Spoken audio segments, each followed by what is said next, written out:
విశుద్ధి చక్ర నిలయ విశుద్ధి చక్రంలో వసించున్నది.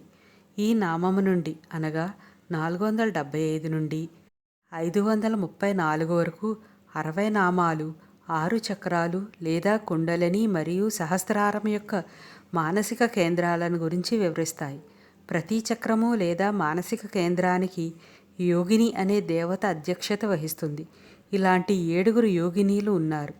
ఈ 7 యోగినీలు వరుసగా డాకిని, రాకిని, లాకిని, కాకిని, సాకిని, హాకిని, యాకిని.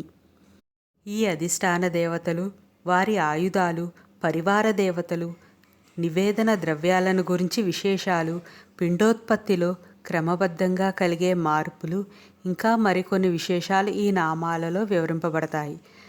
శరీరంలోని వివిధ అవయవాలు చేయవలసిన పనులను నిర్వర్తింపచేయడానికి వెనుక ఉండి పనిచేసే సూక్ష్మ శక్తి వ్యూహానికి సంబంధించిన శాస్త్రం తాలూకు విశేషాలు కూడా ఇక్కడ నుంచి చెప్పబడతాయి.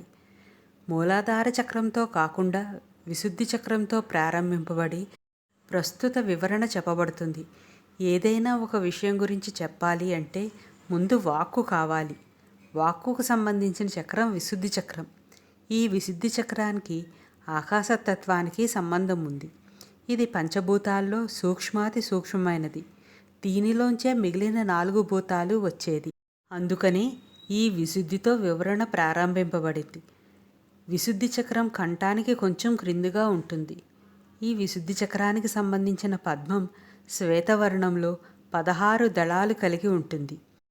సంస్కృత భాషకు సంబంధించి మొదట ఉండే 16 అచ్చు అక్షరాల మూల బీజాలు ఈ 16 దళాలలో వరుస క్రమంలో ఉంటాయి. ఈ విశుద్ధి వాక్కులకు సంబంధించిన చక్రం.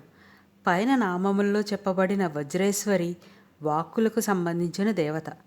మనలో శుద్ధి ఉంటే దేనిలో అయినా సిద్ధి చేకూరుతుంది. శుద్ధి అంటే కేవలం దేహపరంగా కాదు, మన కర్మలయందు కూడా శుద్ధి ఉండాలి. కర్మలు 3 రకాలు ఉంటాయి. మనము చేసే పనులు, మనము పలికే మాటలు, మనము చేసే ఆలోచనలు. ఈ 3 కర్మల యందు శుద్ధినే త్రికరణ శుద్ధి అంటారు.